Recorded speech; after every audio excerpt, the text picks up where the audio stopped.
Yes, next है student farming in Palampur. तो हम पढ़ेंगे कैसे फार्मिंग होती है पालमपुर में। तो first point is land is fixed.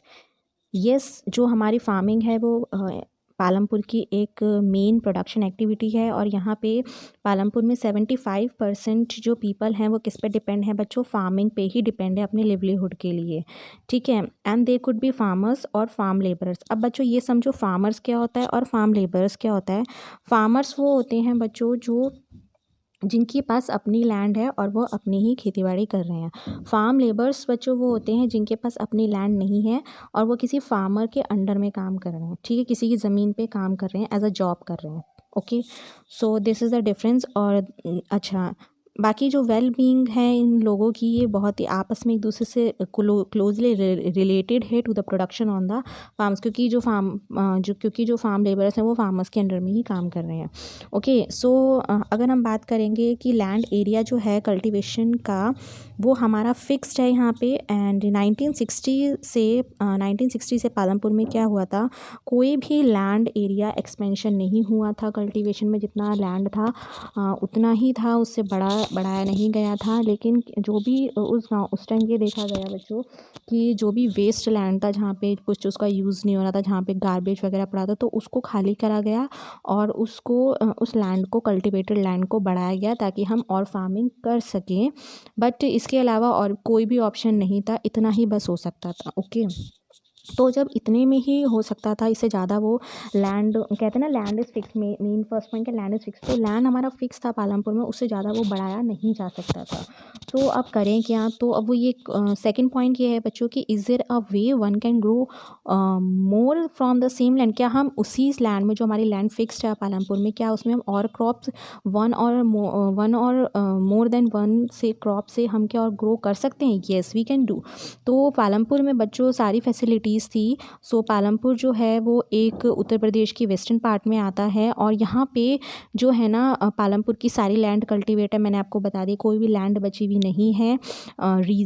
Rainy season में ना, यानी रेनी सीज़न में जो है फार्मर्स जो हैं वो क्या ग्रो करते हैं बच्चों? ज्वार एंड बाजरा ग्रो करते हैं फार्मर्स। और ये जो प्लांट्स हैं बच्चों, ये एज अ कैटल फीड के लिए यूज़ किया जाता है।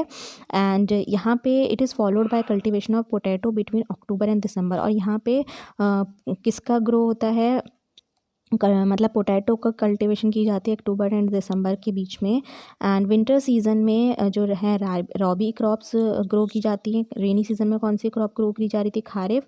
और हमारी यहाँ पे विंटर सीज़न में राबी क्रॉप्स ग्रो करी जा रही हैं। और यहाँ पे जो फील्ड्स हैं ये यहाँ पे क्या ग्रो किया जाता था बच्चों? वीट ग्रो किया जाता था, ठीक है। सो जो वो वीट प्रोड्यूस करते थे बच्चों, पहले तो फार्मर्स क्या करते थे, अपने लिए ही फैमिली कंजप्शन के लिए प्रोड्यूस करते थे। और जो बच जाती थी ना वो क्या करते थे, मार्केट में, मतलब रायगंज जो मैंने आपको बताया था नियर बाय विलेज, वहाँ पे उसको सेल कर देते थे, ठीक है। और एक पार्ट था लैंड एरिया का, वहाँ पे वो बचा हुआ था, तो उन्होंने क्या करा, उसको शुगर केन वहाँ पे उन्होंने कल्टीवेट करना शुरू कर दिया। और जो कि एक साल में एक बार ज़रूर हार्वेस्ट किया जाता था। ओके, शुगर केन बाद में क्या होता था बच्चों, ये एक रॉ मटेरियल होता था ना, तो इसको एज आ वो जैगरी की तरह यूज़ करते थे। And is sold to traders in Shahpur. और शाहपुर हमारा एक स्मॉल टाउन था और ये वहाँ पे क्या करते थे, शाहपुर में यहाँ के फार्मर्स सेल कर देते थे ट्रेडर्स को। अच्छा, जो मेन रीज़न था बच्चों कि फार्मर्स जो हैं वो डिफरेंट क्रॉप्स जो हैं क्यों ग्रो कर पा रहे हैं पालमपुर में, वो इसीलिए कर पा रहे हैं बच्चों क्योंकि यहाँ का well developed system of irrigation था, ठीक है। यहाँ पे बहुत अच्छा इरिगेशन था, वेल डेवलप्ड सिस्टम था। एंड इलेक्ट्रिसिटी जो है बच्चों वो पहले ही अब पालमपुर में आ गई थी। और its major impact was to transform the system of irrigation. और इलेक्ट्रिसिटी की वजह से ये बहुत बड़ा इम्पैक्ट पड़ा कि जो सिस्टम था इरीगेशन का वो ट्रांसफॉर्म हो सका। और पर्शियन व्हील्स जो है ना बच्चों, ये यहाँ पे फार्मर्स यूज़ करते थे ताकि वो वेल से जो हैं वो उनसे पानी निकाल सकें, कुएँ जो होते हैं उनसे पानी निकाल सकें। एंड जो फील्ड्स हैं, स्मॉल फील्ड्स हैं, उनको इरीगेट कर सकें। ओके, अच्छा, पीपल जो हैं वो ये देखते थे कि इलेक्ट्रिक रन ट्यूबवेल्स हैं, उससे इरीगेट हो सकता है और ज़्यादा लैंड इरीगेट हो सकता था। एंड जो फर्स्ट फ्यू ट्यूबवेल्स थे ना बच्चों यहाँ पे वो इंस्टॉल किए थे, गवर्नमेंट ने इंस्टॉल किए थे। फर्स्ट फ्यू ट्यूबवेल्स गवर्नमेंट ने इंस्टॉल किए थे। और बाद में जो फार्मर्स हैं उन्होंने उन्होंने स्टार्ट कर दिया था प्राइवेट ट्यूबवेल्स, मतलब वो फार्मर्स फिर अपने खुद के ही ट्यूबवेल्स उन्होंने सेट करना स्टार्ट कर दिया था। ठीक है, इसके रिजल्ट में ये आया बच्चों कि 1970 के मिड में जो इंटायर कल्टिवेटेड एरिया था 200 हेक्टेयर वो पूरा का पूरा इरीगेटेड हो गया, मतलब वो पूरी लैंड जो है बच्चों वो पूरी इरीगेट हो गई। ठीक है, 1970 के मिड से। सो मल्टीपल क्रॉपिंग क्या होता है बच्चों, ये क्वेश्चन इंपॉर्टेंट है। मल्टीपल क्रॉपिंग मतलब जहाँ पे हम एक और एक से ज़्यादा क्रॉप हम ग्रो कर सकते हैं on the same piece of land during the year. Okay, and ये एक बहुत कॉमन वे है कि जिससे हम प्रोडक्शन अपना बढ़ा सकें, क्रॉप्स को ग्रो ज़्यादा कर सकें on a given piece of land.